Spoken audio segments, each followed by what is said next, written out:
Hello everybody, welcome to TraderMerlin Show for your Tuesday evening edition. Oh man, a wild day. It's just funny because it's been 2 weeks of just crazy, chaotic markets. Hopefully you had some fun, made some money along the way. It's been a wild ride intraday for me. Of course, you guys know I have this fairly sizable options position open. I just added another 30 puts today to the Russell 2000 as we came in a supply, but we'll talk about that as we progress. I'm going to do pretty much a full show on Q&A today. Certainly we will look at some of the overall markets and run through the indexes as we see them, even though they're down a little bit here in the after-hour session. We'll take a peek at some of those. But I do want to get to one area of clarity that we have for everybody here.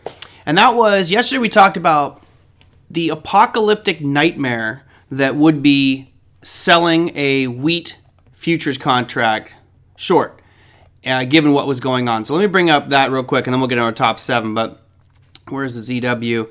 Here's your ZW, and we talked about the potential for this thing to keep on gapping, right? The probability was high that we were going to hit lock limit up. Well, lo and behold, guys, we actually did hit lock limit up today, and then it just sold off from there. And I'll show you the chart here in just a second. Let me get rid of this yellow box that's bugging me. Come on. There we go.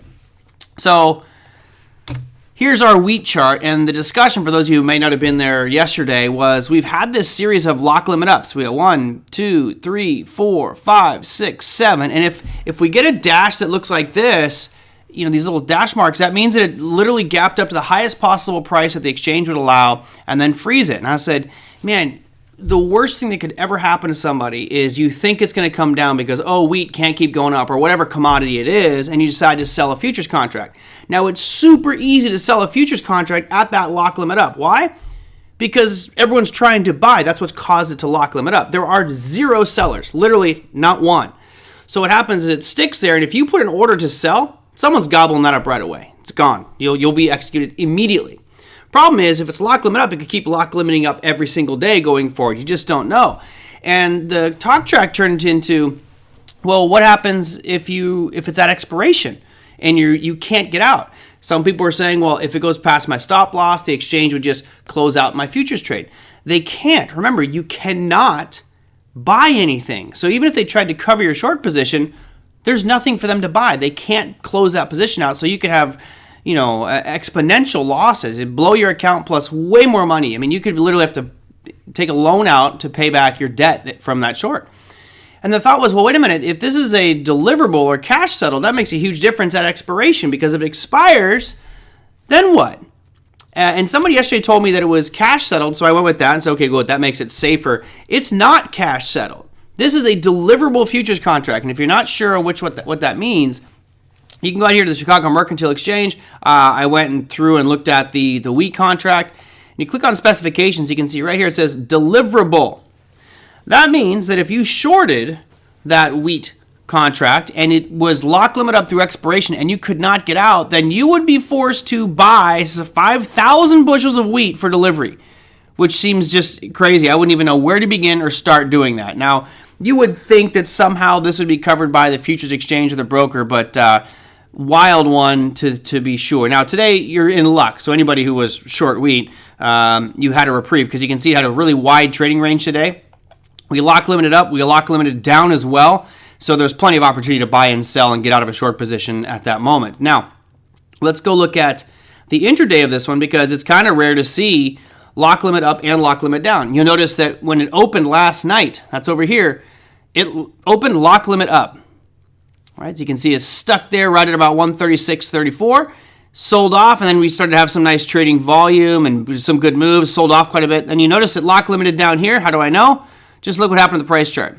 It just stuck there across the bottom. That's a sign of a lock limit down. Either that or a massive institutional order, but you know, this is the lock limit twice. So it's very rare to get a lock limit up and down in the same trading session. So there you go. That was a wild move today in wheat. But I wanted to clarify, because we mentioned yesterday that it was cash settled. It's not. This is a deliverable product, which would have been further made this a nightmare if someone was holding that through expiration. All right.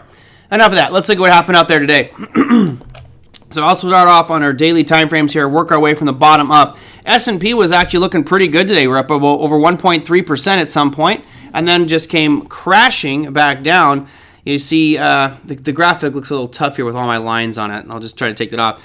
I am actually very pleased with this because not only are we closing below 4,200 again, but we've dropped even further. Right now we're at 41.51 on the S&P, selling off a little bit in the after-hours session as well. But it was intraday was interesting. You can see there was a nice surge on Biden's talk.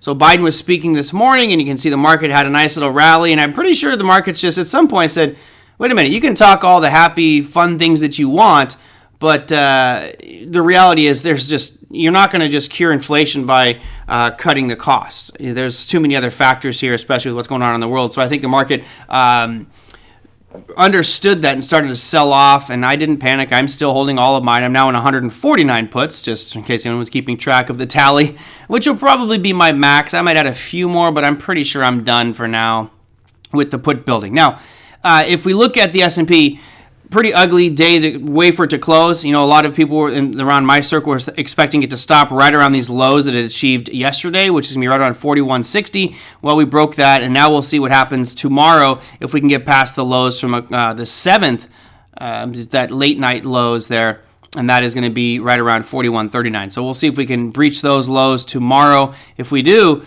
then you'll notice I got to go to a bigger time frame here, go to an hourly. Then we're going to start having the discussion of, do we challenge the 4,100? Right, we had about a 50-point drop today. Well, another 50-point drop could easily be achievable if that momentum and fear persists. So that's what we had cooking for today. Now, I'll go to some other charts here. Let's move up to the NASDAQ 100. Here's your NQs, which came right back down into that demand zone that it hit last time, right? We hit this on the 24th of February, ripped out of it. Looked like we're going to maybe, make some new highs. Didn't. Now we're coming back down and testing it. No surprise here. I mentioned this about a week ago. I said, look, it would not surprise me to come back and test this 13,000. I do think that that's where we're at, and I believe that you'll end up breaking that. We may see a little bounce off this 13,000, right? Another little just kind of relief bounce. Maybe it pops up to 13.6, and then we see the final break at some point here. So, hey, TJ, the chart master, is here today. Wow. Good to see you, TJ. How you been, my friend? I was just thinking, there was something that popped up on my timeline. It wasn't about golf. I didn't realize. Are you going from professional golf, surfing to professional golf now? What the heck's going on with this guy? Anyway, good to see you, TJ. Been too long. We should get together and have a beer some of these days. All right, keep running through the numbers. Dow Jones Industrial Average, also challenging those lows. I think that you'll see them break probably by Friday. And then gets to the Russell 2000. So Russell 2000 hit the bottom end of that range, but I did add 30 Russells today, and here's why. When you look at the intraday chart, you see this big rally that it had, and I'll just put a yellow box here because by itself doesn't look like anything special, but when you zoom out, you go, okay, that actually lines up with this area from the 7th where it had trouble getting above. So right as we came into that supply zone, I added another 30 put options on the Russell. This time it's slightly different. I actually went out to June. So I have May as my current. I have 119 May contracts right now. I think I have 65 Russell May contracts, 50 S&P, and another 30 Russells for June. So I went 1 month further, bought myself a little bit more time there. But that's the reason I added today. All in all, it was actually fairly decent today, right? Russell was actually up while most of these other indexes were down on the session. Moving back that list even further, we got Bitcoin. Finally, a little bit of a relief. You actually have a Harami formation right now. For those of you who are candlestick pattern people, this is a Harami. This is a bullish Harami, which generally will lead to a reversal. Have to wait for confirmation, but that's what's setting up to be. Bitcoin was at 38,520 right now, gain of 2.61%. You had gold looking brilliant again, shining, glistening in the sun. I'm pretty happy about that as I do have spot gold. Now, we talked about the targets for gold. Notice we're creeping right up to it, right? We ripped, and basically we're saying 2088 is that all-time high, not all-time high, the high from back in August of 2020, and that was the next logical target. Well, today, intraday, we got pretty darn close. We hit a high of 2,078, so just $10 short of that high there, and I will zoom out here so you can see the much bigger picture and realize the highest it's ever been. Highest it's ever been, and with all this uncertainty, it could easily get much higher than this. Now, silver did the same thing today. Of course, at this point, it's just salt in the wound for me, because as you guys know, mine will be taken out at 30.50 when these options expire. So I don't care at this point on silver. I'm just waiting for them to be exercised so I can probably start selling some puts again and collecting premium. And if I get put more silver, great. We'll just take it from there. All right, let's see. What McDonald's supporters? Oh my god, I gotta start blocking people. McDonald's supporters. Goodness gracious. All right, number one on the list, crude oil. It's so funny because we talked about that. It was going to hit 120 this week. Well, we're well over that one, right? Yesterday we actually closed below 120, but we hit 130 intraday. Today we closed at 124.77, a gain of 4.5%. Although the telling number there was where our high was. We were just shy of that 130 mark. We had a high intraday of 129.44, looking pretty darn good out there for crude oil. Right now, the trend is your friend. Keep going long on crude oil. All right. Let's see. What do we got? Yeah. Funny you say that, Pepe. I was going to make a joke about that, too. Pepe says, I bet Russians are devastated from the McDonald's ban. I was thinking to myself, as I read that headline, I was thinking, wow, now this is getting serious, right? You can cut them off from their money. You can cut them off for, their oil supply and all that. But you take away McDonald's? I mean, now you're really hitting them where it hurts. And, it's kind of unfortunate, and I feel bad because it's what this event is doing, at least from my perspective. This event is making the world hate Russians. And it's such a stupid thing. The Russians, for the most part, are good people. It's their leader. And I'm sure that Putin is not out there eating at McDonald's, right? He's probably got private cooks eating filet mignon and lobster every single day. So this, is this really hurting Russia, or is it hurting the average person? It really bothers me. Why do you say final drop on S and ES? Did I say final drop? I don't think final drop. I think you got plenty more drops to come in the S&P 500. I don't know if I heard that wrong or maybe heard me wrong, Nayama, but let me know I didn't. Northside. Well, Northside says, I heard a rumor about oil reaching 300. It's not a rumor. I think a rumor is more of there's insiders, I don't know, they feel like what's going to happen. Could it hit 300? Could it speculatively hit 300? Absolutely. But again, when you look at this price chart, here's crude oil. Right, I can zoom out. I'll go to a weekly here, or a monthly, so we can see the big picture. Right? Could it hit 300? Sure, absolutely. However, the main problem is it really has to get to 150 first. Right, that's our next stop. So let's worry about 150 first, and from there we can reassess. And then I guess from that point you have to ask yourself, where is it going to go? Now I know a lot of people use Fibonacci, so let's just use some Fibonacci extensions. Why don't we? And where are my Fibonacci extensions? There you go. Trend-based Fib. I forget where this is the triple one. I think this is the triple one. So you go boom, boom. No. It's backwards. This should be backwards. Yeah, this one doesn't. I'm used to doing them a different way. Let's go. You're supposed to do. They want to go up. I don't know how these extensions are all goofy, wonky on me, but normally I would take my fib retracement levels, which is the easiest, and I would say if we go from there to where we are at, you can in TradeStation you can go in and add in all the different variables. Here you can add in the different extensions, and you can see the larger moves out there. Now, how does that line up? Well, for some reason, this is just decided to do it backwards, which is bizarre to me. I'll just flip them around here, which is stupid. So there's your fib extensions, and now I can scroll down here, and it's giving me some price targets where it might potentially go. And you can see, oh sure, someone could say the rumor is it's 405. Well, look, I don't care about $405 oil. I got to worry about 150 first, and then we'll worry about the 200. You can see here the fib 1.38 extension gets you to 195 and then 235. So we'll worry about that when we get there. To speculate that far out to me is a bit aggressive, but if you feel that way, and I think it's pretty important that you do kind of follow those gut feelings or rules. So Northside says, I heard a rumor reaching $300. If you feel that oil's gonna hit $300, then go out and buy some 300 calls. The question is when.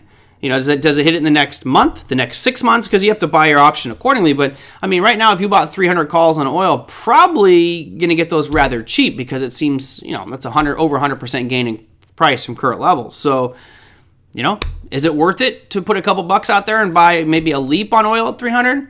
Nah. I think that as soon as this tension is fixed with Russia, oil will come back down to normal levels. But until it is fixed, it'll continue to move on to the upside. Merlin, U.S. is indirectly at war with Russia. Yeah. Yep. I don't know if you understand all that one, Pep. You're more military than I am. Yeah, so was Trump was a big McDonald's fan as well. And maybe you're right. GD says that's how sanctions work. Piss off the people so they raise up against their leaders. I think that's the most logical result from McDonald's pulling out. I'm sure McDonald's really doesn't want to be yanking out of there. The isolation lead to more radical nationalism. It could. And unfortunately, we're in this just untested, bizarre world right now, which makes me real nervous. I've mentioned this before. When you corner an animal, that's when they do things that are really, they fight for their lives, and that could be, hopefully nothing gets very dangerous. But yeah, we'll see. All right, what is the stock? I have my stock. I have 3 left, but those are all going to be gone as of next weekend, Jason. I love my electric bike. Starting to ride them more and more. All right, let me go to some listener questions. So I finished the one on wheat, which I think is really important. I want to make sure we clarify that one. We'll look at this question here, which came in from Les, who is with us today. So good to see you, Les. He says, quick question about Disney and their new Disney Plus streaming service.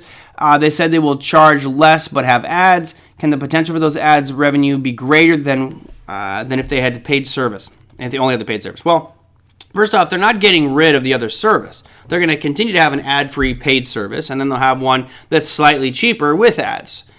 Now, I don't know. I look at the cost of Disney Plus. I think it's $8 a month.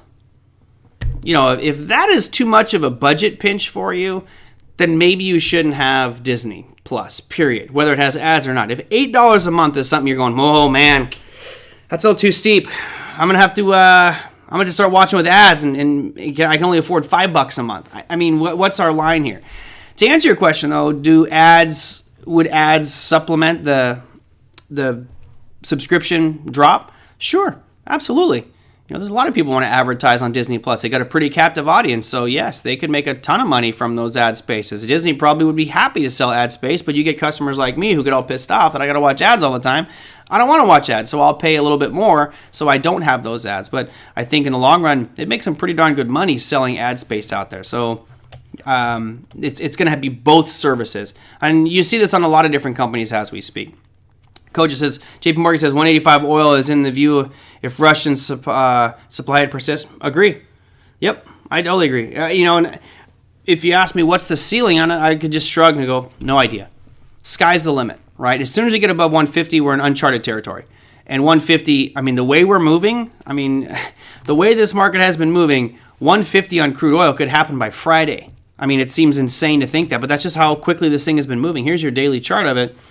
We've gone from $96 a barrel to 131 in 6 days.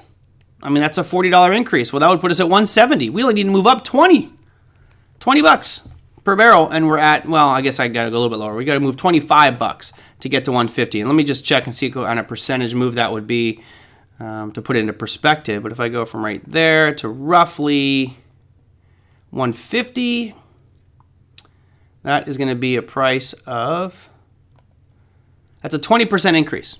And I think we would all agree that a 20% increase, given the way it's moved recently, could happen in a week, right? Not that. It's 4.5% today alone. 175 is right on the corner. Yeah, and again, when we hit 150, it's funny, I don't even think we have to say if. It's just when we hit 150, the question is, do we sell off? My gut tells me we'll sell off once you get to that top upper blue line here, which I should just be getting rid of some of these lines because they're no longer relevant.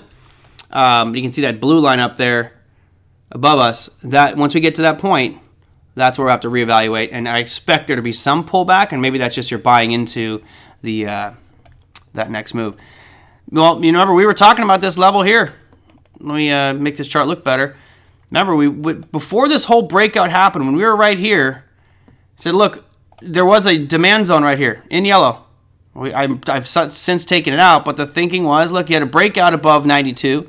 We're going to come back and retest it. Not only do we retest it a couple times, and then it's just off to the races. and I expect that to happen again. Could it pull back down to, let's say, the 110 mark? Yeah, it could, but anything is possible. Hey, Chris, good to see you. What did Chris say? There's only like 20 likes and 90 people. Yeah, I know. I appreciate that, Chris. Thank you.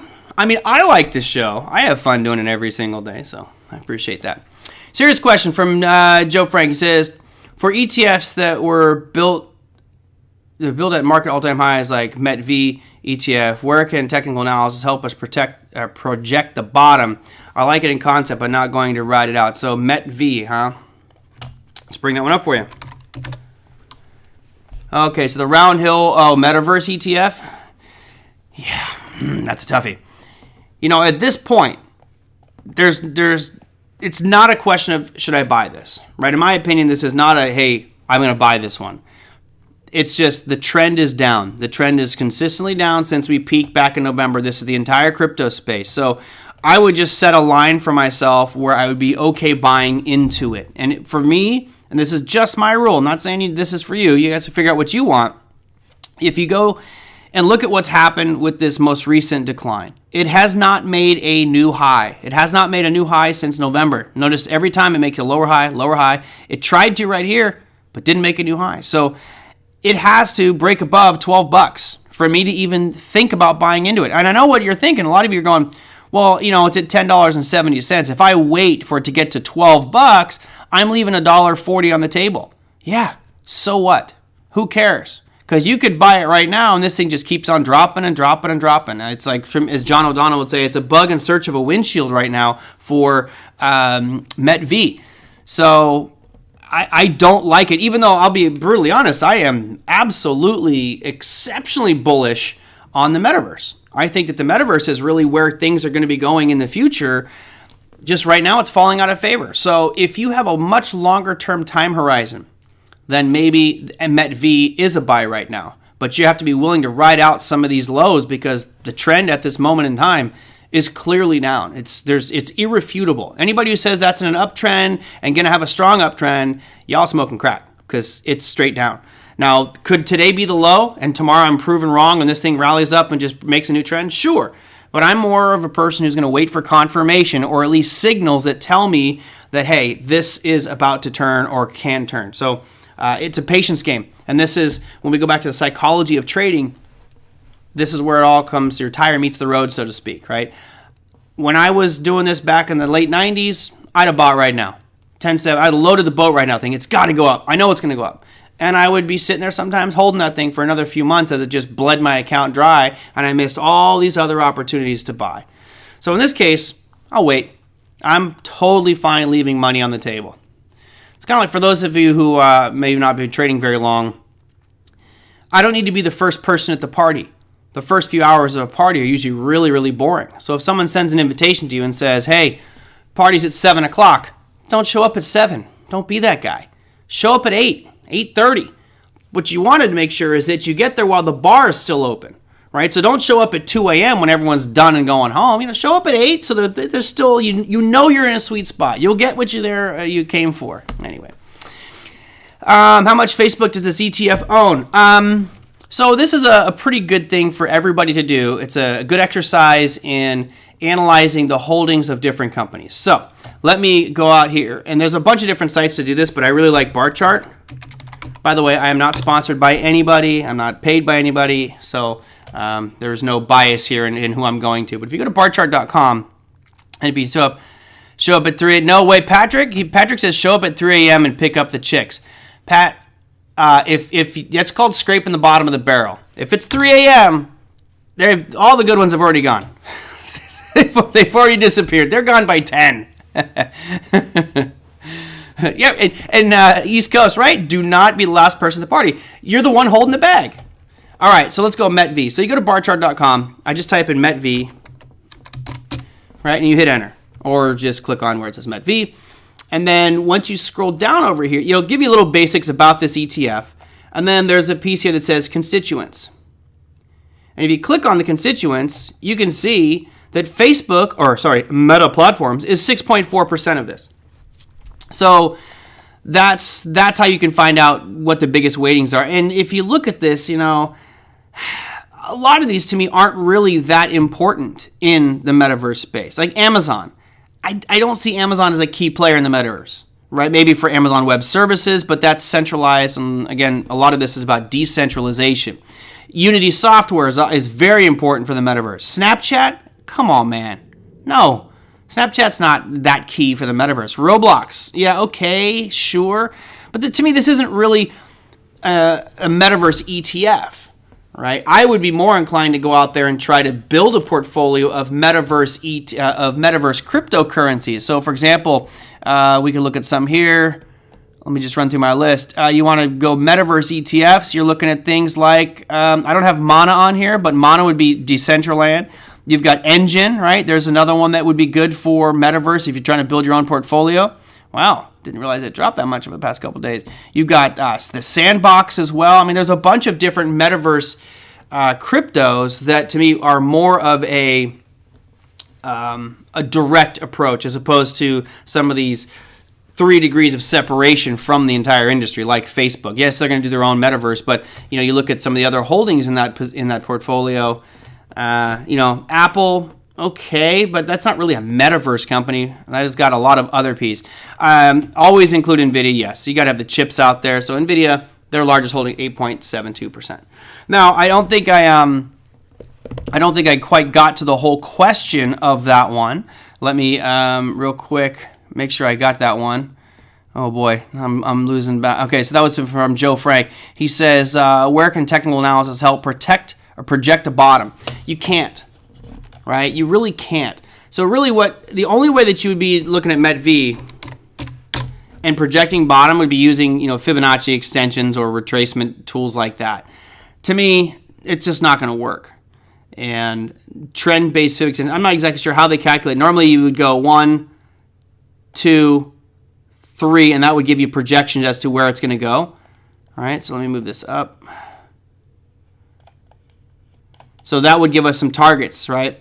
Saying, it's already hit the 618, so the next one's going to be the 78.6, which would bring it down to $10. Or you have all the way down here, you've got a $9.56 would be your one-to-one extension number from the most recent move, meaning it started here up at 1350, sold off all the way down to roughly 1080, bounced back up to 1216. That projection is giving you those targets. So that's one way that people use it.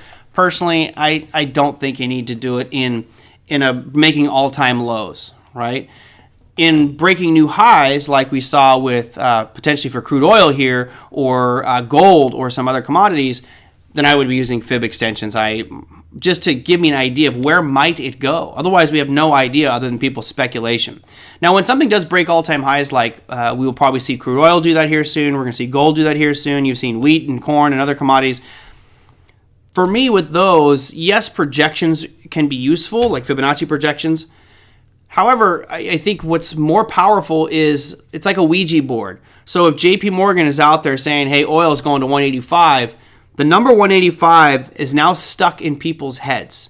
And they will tell themselves it's going to 185. So it almost becomes this self-fulfilling prophecy in the room. It's kind of like, I remember I played Ouija board a couple times when I was a kid. And it was like, is my mom in the room? Or, someone's asking, is my mom in the room? Because they passed away. And then you all get your hands on that little thing and it like miraculously slides over to Y. And you're like, no way. E, oh my God. S, you all freak out. It's because somebody in the room manifested that and kind of said their hands dragged it that way. So I think the markets are the exact same way. When we go to all-time highs, you have to kind of listen to what people are talking about and sometimes build a plan around those numbers. And you guys all threw out a bunch of numbers today in crude oil. Who knows if those numbers will be hit soon? I think they will eventually, but right now I'm not sure. When this oil shock gets into pricing of things, inflation over 10%, maybe by mid to late summer, thoughts? I think it's even sooner than that. It's crazy. Everywhere I go now, I'm just shaking my head. It seems like every time I go to a restaurant, the costs are up again from the last time I went. And like I go to Habit Burger. Habit Burger, it seems like their prices every Friday have gone up by 10, 15, 20 cents for the combo meal. Every week. It was $8.57. Now it's like $11.20. I mean, it's just creeping and creeping and creeping, and that's just on a lot of the food pieces. But remember, Wheat's going to be an issue. Because of wheat, you're going to see a lot of people shifting over towards more corn, and that's going to drive the price of corn up. So oil, neon, any piece of equipment that's using lasers right now, any company is developing laser equipment is using neon for that. And, you're in trouble because Russia's 90% of the world's supply and the Ukraine. So, I think that you say 10% by late summer. I think higher. I think higher than 10% by late summer, which, that's scary because I believe what will happen is the Fed will think that in order to combat inflation, they have to raise the Fed funds rate. So they raise the Fed funds rate, and maybe they do it aggressively, 50 or 75 basis points, but that doesn't solve the problem. The problem is we're losing major supply chain components, right? You're losing Russia as a global supplier of these commodities. And if we were all peaceful and in harmony together, all these channels work. But you take out that much of a chunk. I mean, imagine if the rest of the world sanctioned us and said, U.S., you can't do this, this, and this, and we're not going to buy your goods and services. Or we did it to Brazil. All of a sudden our coffee prices can go through the roof, and so many other commodities are impacting other people's lives. Yeah, I think you're talking well above 10% inflation. We were joking last year, we'll probably never see 16% inflation like we did in the 80s. If this is prolonged for a long time, we really could. Scary to think that. Glad I got a 30-year or a 15-year fixed mortgage at 2%, 2.8 or 2.75, something like that. HG and overnight was phenomenal. Jason was looking at copper, huh? Let's check out copper. I'm not going to the pre-rehearsed questions because you guys are asking them live. Where's my commodities section here? My list keeps getting bigger and bigger. Did you say yeah, HG? So, copper, we talked about that one breaking out of this yellow box, and we saw a similar picture happen with the Russell 2000. It broke above our yellow and then came back down into it real quick. This is a question of, is this a bull trap, right, or just a retest trying to establish it? Given the way that the commodity space is just heating up and going nuts, I kind of believe copper is going to continue to go higher. But right now, I'm sure there was tons in the overnight. Right now, there's so much action in all the sessions. Here is your overnight session for copper, right? Especially the wee hours of the morning.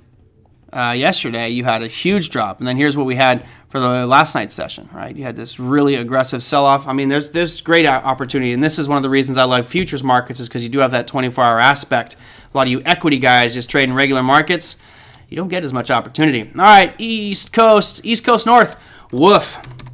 Bow, wow, wow. Yippee, yo. How about WOOF? Petco Health and Wellness Company, huh?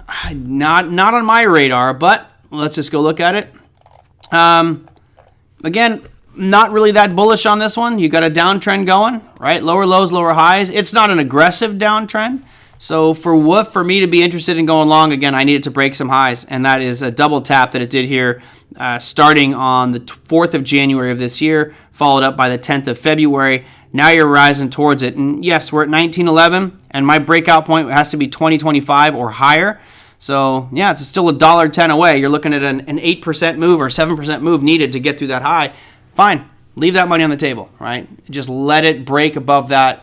Therefore, you can prove to yourself, or the price has proven to itself that it can make a new high. Right now, it just looks weak and kind of flat, honestly. Doesn't look that exciting. Let's see. I'm going back here. You think Metaverse is one of the best long-term stocks ever? Well, Metaverse is not a stock, right? Patrick, Metaverse is not a stock. Metaverse is a concept. Metaverse is it's not even a location. Metaverse is an idea. Metaverse is a concept of a virtual world where we can do all the different things that we do in our real world without having to leave the confines of your home. Now, personally, I'm looking outside at this beautiful park over here. I want to go walk around in the real park. I want to go walk around and, throw the ball for the dog or go by the pond and have them chase squirrels. Or I like the real world. I'm worried that we're going to start to lose too much of a sense of what it is to be human because we all live in our metaverse and our different worlds. But that's me just getting philosophical. Pepe says, I remember back in 2018, John O'Donnell said that a hyperinflation will be good to repay some of the nation's debt. Any thoughts on this? It's Merlin, buddy. I'm not a fish. Sure. When you have hyperinflation, I guess it's not necessarily repaying of debts. I think it's more about the value of the dollar. And in theory, you'd want the value of the dollar to decline as much as possible, so you're paying back that debt with cheap dollars. that don't, so I don't know. I'm not the big macro person here. That's with regards to inflation and national debt. And that's John O'Donnell stuff. I need to get him back on the program, Pepe. So remember that one, and we'll get John on here. Based on the candlestick pattern, would you predict crude oil breakout? Let's check it out. I mean, would I predict it?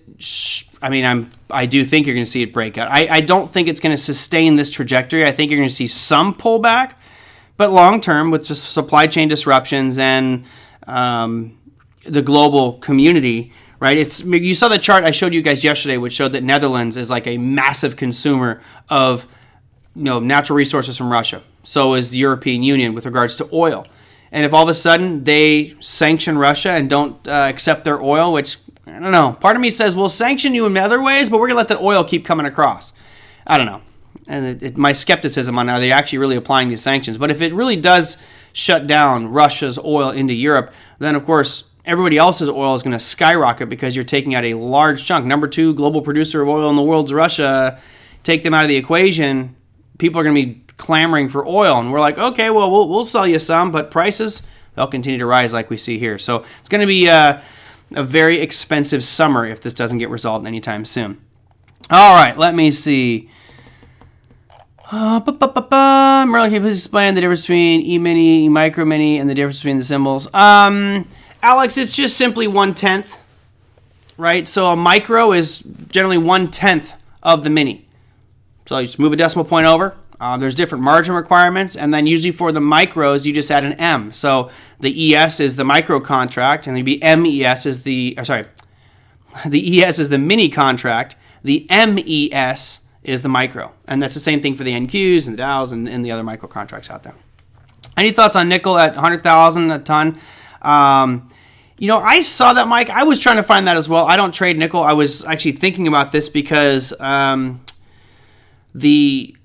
the numbers from Russia with regards to how much they are, what an influencer they are in the nickel mining area is pretty substantial. So I'm not exactly sure on that one. I almost plead the fifth. Anybody here trade that?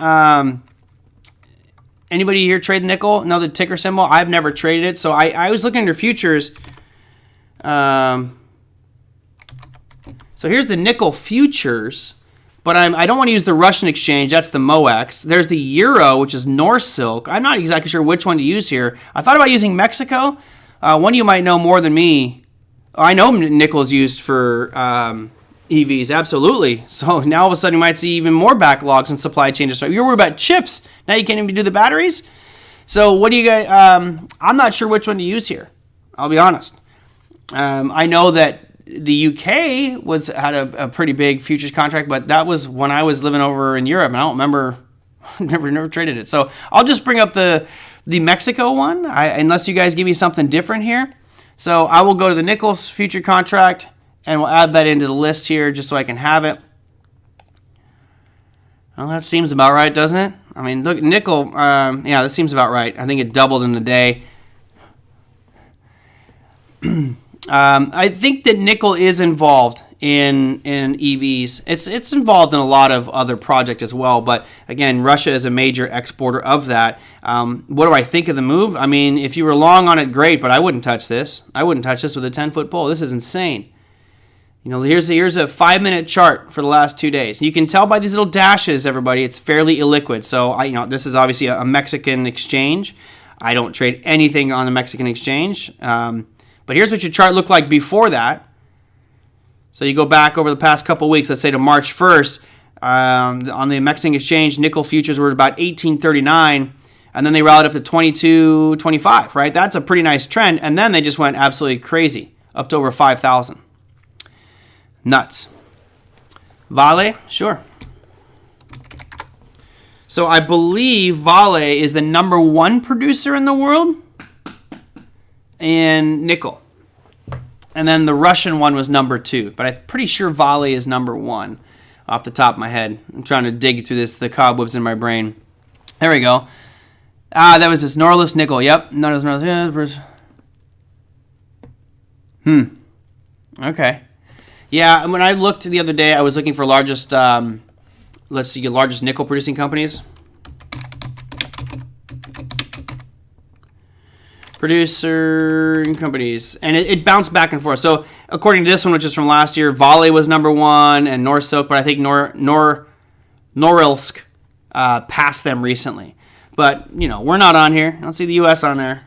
Anyway, let's go back to our charts here. So Vale, from a price perspective, what do I think about it? I mean, obviously they have reaped the rewards of this conflict, right? Precious metals and commodities doing real well since they are not in Russia. A lot of businesses going to them, and I think you'll see a lot more as these sanctions take hold. So, trajectory and trend-wise seems to me like this is a buy the pullback type of scenario. And I don't know if you'll see this drop back down to 17, which would be my personal logical buy point here. But yeah, great trend. It would not surprise me to see Vale reach these highs up at $23 that it established back in April, May, and June of last year. And on an all-time scale, do we break above this? Here's the monthly. So if we can get above this 23, given what's going on, you have to start eyeballing some other levels out here and saying that these might be potential targets too, right around $26 and right around $33. So yes, metric tons is what they've exported or pulled out of the ground. All right, let's see. I'm going to keep going here because I got to really wrap up here. Question from Jeff says, Merlin, is QS, Quantum Space, a real stock now, or is it a SPAC? How do you tell? You can tell that QS is a stock by typing in its ticker symbol. So QS is the ticker symbol, and there's QuantumScape. So you guys might remember when it was BKKT, this wasn't the ticker symbol, right? It was, I keep forgetting what the damn ticker symbol was for this stupid thing. My brain has too much data in it, guys. I'm at capacity. I need some new RAM and hard drives for my brain. But this was the SPAC, which I forgot the stupid name of it, but it was a SPAC all the way until right around in here, and then it was here, and then they swapped out the name. So as soon as they go to their ticker symbol, which is QS, it has now moved over. So the QS is officially a publicly traded company. All the transitions from this SPAC are done. You can see here, back here was the SPAC. It shot it all the way up to over $130. That was pretty impressive. And now is the question of, what do you do with it? It's trading at $14. Got some pretty big backers. VIH. Thank you, Alan. Yeah, so here was VIH Holdings. It's funny. It's a different name now. Now it's Shreve. That's weird. Let's go VIH and see because it's not there anymore. It's gone, but it used to be VIH. Thank you, Alan. So yes, Quantum Space is a company, and you'll see it shed the SPAC initials as soon as it rolls into its own, and like QuantumScape here, and now it's publicly traded. Is it a real company that don't have any factory production? That I don't know. All I know is that it's officially passed the SPAC parameters and is now officially a stock. All right, what time we got? Oh my goodness, we've just gone long-winded today. Here's a couple more quick questions I want to get to. So I told it was a Q&A day. How would you play the news that Lululemon is launching a footwear line, short Nike, from Kim? I would not short Nike. I think that's, getting decimated right now, but I wouldn't just short Nike because of what Lululemon is doing. Actually, if you look at where Nike is right now, it's a potential buy point in my book. You're coming right back down into this origin of a big move that happened back in October of 2020. Now, it could fill this gap. You'd definitely be catching a falling knife right now, but I don't know if I would be aggressively shorting Nike because of Lululemon. If you thought Lululemon was going to do well because of that, then just buy Lululemon. All right, their chart doesn't look that great either. It doesn't look that great at all. So, I looked at their shoes, $148 or $150 for a pair of tennis shoes that look like any other normal little tennis shoe. I think it's a smart move on their part because they'll probably get tremendous sales. Why? Because you've got Lululemon addicts that will go by that store and they will buy everything in there. So, yeah, they'll go, I'm going to get my, stretch pants and workout clothes and, I'll just get some shoes while I'm here. Maybe you'll bundle the package and give me a discount. I would not short, I would not want to go short Nike, although you look at this price chart, it's been pretty ugly. It was up around 175, almost 180, now it's 120. At some point Nike will be a great buy. A great buy. I just don't know when. And I'm not buying into it now. For anybody here who is an options trader, if you like Nike for the future, which I think Nike's not going anywhere, they're one of the cornerstones of shoes for the world. Do you start selling some puts at $100? Down around this previous demand zone that goes back to August of 2020. Why not? All right, generate some premium, collect a little bit, and if it gets there, great, you'll own it long term.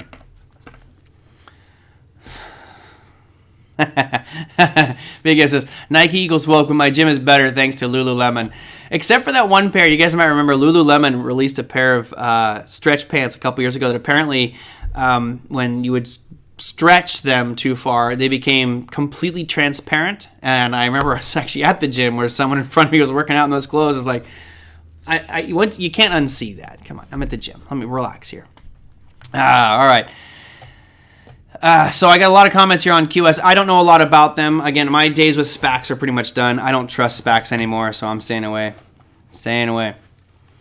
All right, next one. Another one that, this is, reading the news. Can you look at Grid Dynamics Holdings, GDYN? JP Morgan thinks it will gain over 100% from Lee.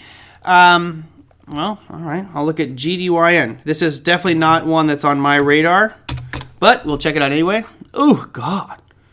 This makes Bitcoin look like a happy chart. I mean, this is a bloodbath. From $42 down to 10. 75% slide in value on Grid Dynamics. So I got to immediately put on my skeptics hat because I just don't trust JP Morgan and big institutions with what they say. My guess is that JP Morgan bought this security and is in such a huge losing position that they need to find buyers. So you go to one of your analyst department, you say, hey, let's check out Grid Dynamics. How good are they? Why is it going to be the best thing in the world? If I remember correctly, I think Grid Dynamics does like technology for cloud storage and parts or consulting for cloud storage. I'm not 100% sure, but I think that's what they do. So you get your analyst to write a great report. Here's why we think it's going to go up over 100%, blah, blah, blah, blah. And then, your average mom and pop read this and go, oh, wow, it's trading at $10. I'll buy some. Pops it up to $17 or $18 and they unload their position on an unsuspecting population. So it would be interesting to go back and see who the major holders are of this one. Let me see real quick. We might be able to do that. Sometimes you can find the major holders here. It used to be on Yahoo. So let's see if we can find out. Let's go to finance here. Starbucks and Coke pulling out of Russia? Oh, man. I'm moving. I can't take it anymore. All right, GDYN. Sometimes if you click on these ones, they'll give you a holders. Here's holders. Please let JP Morgan be one of the biggest holders. That'd be great. BlackRock, top mutual funds. I don't see JP Morgan in there, but one of these was probably tied to JP Morgan if they're that big. So no JP Morgan directly, but sometimes you see them in there. Unfortunately, yeah, I don't like the chart. Again, this is catching that falling knife thing. And for many of the people I've met over the years, they'll look at something like this and say, well, it's gone from 44 all the way down to, $10. It can't go any lower. Yeah, this can go to zero. Everything can go to zero. Zero, right? Again, if you like General Dynamics, if you believe JP Morgan, go ahead and buy it. But make sure you got a stop loss on it because you could be very wrong. I don't even see any really great demand zones on this one. Nothing in here really screams at me to buy it. There's BlackRock. They own it all. Yeah, I did notice that BlackRock's got a pretty sizable position. I'm kind of curious. So they reported this position on December 30th, 2021 with 236 million shares. I'm assuming that says value. That's probably $236 million. Okay. Well, if that's the case, then BlackRock, whoever is the analyst, remember that was December 31st they reported that position, right? That's here. Well, that position is no longer worth $236 million. It went from $38 down to $10. If they're still holding that, they're bleeding. So maybe BlackRock called up JP Morgan's like, hey, help us out. Throw a brother a bone here and issue a nice upgrade on this one. All right. Since I'm out of time and I got to get a lot of stuff ready for my cryptocurrency class, I'm going to wrap this one up. It's not only is it screaming, but whoever is the trader at BlackRock that's been building that trade, they're screaming as well. And someone's probably out of a job right now. I think actually, Steve, oil went to negative 41. Negative $41 a barrel. How long would it take BlackRock to unload 6 million shares of GDYM? In theory, you would just go to volume and see what its average daily volume is. Oh, it was taking a long time. Your average, right now, it traded 2.4 million shares today. But average, if I'm looking like right around here, it looks to be considerably lower than that. Maybe 500,000 a day. So it would take them a while. And maybe this is partly they're liquidating, right? I don't know all the factors here, unfortunately. But this may be a portion of what they're doing is liquidating their position on GDYN and getting out of some of that. We won't know for another 3 months when they do their quarterly, or not 3 months. If this was reported in December, then you're going to be the end of March. They'll be reporting their position. And my guess is BlackRock has thinned this position quite a bit. It'd be interesting to take a screenshot of this one. Hold on, let's see. Let's do this. Let's go screenshot. And I will take a picture of, let me scroll up just so I can have all this info. We'll revisit this one. And because I think you'll see most of these big top insider institutions are going to unload their positions. So let's just take a picture of that. And I will keep that one for us later on. All right, so let's go to this economic earnings calendar wise. There's really not much to pay attention to for tomorrow, but the economic calendar does have some stuff. Why does this seem incorrect? Because I didn't move it over. This is not it. It's not the one. I didn't load it up. I have it right here in my day folder, but I didn't put it on that screen. So there we go. Because core PCE price index was last week. All right, here we go. So this is what you got cooking for tomorrow. The number that I'm kind of interested in is going to be this crude oils number, right? I mean, you can see the. Let me get my. Hello, why is my pen not working? All right, well, it's not going to let me draw today. That's lame. Nothing wants to work for me. You can see here you've got crude oil inventories. The previous number was a contraction of 2.6 million barrels from supply. I'm expecting this to be much higher than 1.1, just given with what's going on right now and just the issues with global demand. Yeah, I actually expect this to be considerably higher than what it is. You think negative 2.1? I think probably higher than that. But we'll have to wait and see. This is one of the most inaccurate reading numbers you'll ever get. But you also have JOLTS job openings numbers. You have the 10-year bond auction. And we did not look at bonds today, but I'll real quickly take a shot over at those bonds so you can see what happened there. We had a little bit of a pop-up in the 10-year. And now it's drifting back down in the new session. But we're still below that 2%, which for me is a pretty important milestone to stay below that 2%. Anything above that really starts to put more pressure on equity markets. But you had your 30-year was down just a smidge right now. What I got here? T-bond futures is down 1.7%. Italian industrial production? In Italian, we would do this. Ma chi se ne frega? Ma chi se ne frega? I mean, who's going to care, right? Come on. Thanks, Mimi. There's a ton of information every day. I mean, and we just scratched the surface here. I could literally do an 8-hour show and still not cover everything that goes on in the market. Any interest in the 10-year? On my part, not real. I mean, I always watch the auction, at least the numbers there, just to see how they've changed, right? You can see on that screen, you're looking at 1.9 was the previous auction, and this is showing how much was sold. We could be right around 1.9 for tomorrow's auction. My guess is you'll probably be around 1.85, so a slight decrease in the yield, and we'll sell more of it, but that's pretty much it. There are some inflationary pieces for anybody who's trading the Japanese yen. You can see we've got PPI numbers coming out. That's going to be tomorrow evening about 350, and if you've been watching that Japanese yen, it feels like it's just kind of basing right now. Here's the Japanese yen against the USD. All right, we've got this, just feels like consolidation, not a lot going in. Trend is beautiful. This is the U.S. dollar against the Japanese yen. U.S. dollar gaining strength against the yen, but just consolidating right now. There's your ruble, which is still just dead in the water. Just leave that thing alone. Australian dollar. Here's your daily of the Aussie. A little bit of pullback over the last 2 days, but technically still on a bigger, pronounced downtrend. Right? Euro was the most interesting one because we broke down below this level that we saw at 112, which we talked about on the show. Now you fell a huge distance, 400 plus pips. Now you came right in this area of demand and actually hit these lows that go all the way back into the COVID pandemic drop in the euro. So euro taking a dive right now. Question is, does it find support here and end up bouncing to the upside? Okay, that's it. Otherwise, Big Eb gets his wish and Santa Claus would do a 1-hour show, but not today, sir. I'll get David Warner on. I'll get Bill Addis. I'm going to have... Daniel Roberts of Decrypt on next week. I actually spoke to Sam Evans, which I'm kind of excited to get him back on the show. And we'll also have, who else we can have on the show?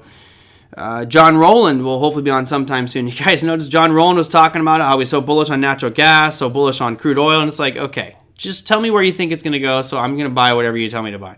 Anyway, that will do it for today, everybody. Again, if you have comments, questions, feedback, two ways you can do it. The one that helps out the most is to go down below the YouTube video. Actually, I have one more question. Hold on. Before we go.